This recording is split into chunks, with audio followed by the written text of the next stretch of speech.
کامیابی زیادہ کرنے میں نہیں ہے بلکہ جو فرض ہے اسے پورے خلوص سے ادا کرنے میں ہے۔ ایک مرتبہ نجد سے ایک شخص نبی کریم صلی اللہ علیہ وسلم کی خدمت میں حاضر ہوا۔ اس کے بال بکھرے ہوئے تھے اور آواز اتنی مدھم تھی کہ صحابہ کرام سمجھ نہ سکے کہ وہ کیا پوچھ رہا ہے۔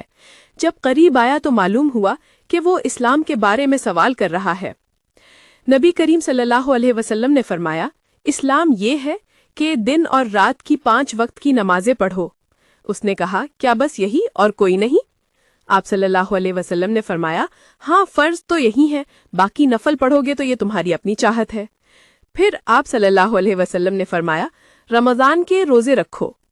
اس نے عرض کیا، کیا بس یہی اور کوئی نہیں؟ آپ صلی اللہ علیہ وسلم نے فرمایا، ہاں فرض یہی ہے، باقی نفل رکھو گے تو یہ تمہاری اپنی چاہت ہے۔ پھر آپ صلی اللہ علیہ وسلم نے اسے زکوٰۃ کے بارے میں بتایا۔ اس نے کہا، کیا بس یہی اور کوئی نہیں؟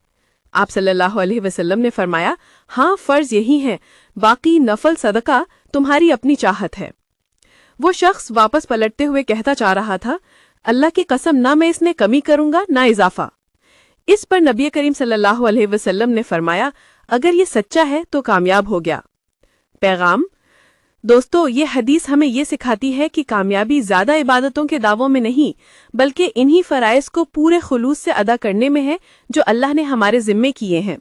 اگر ہم 5 وقت کی نماز، رمضان کے روزے اور زکوٰۃ کو سچائی اور ایمانداری سے ادا کر لیں تو یہی جنت کی ضمانت ہے۔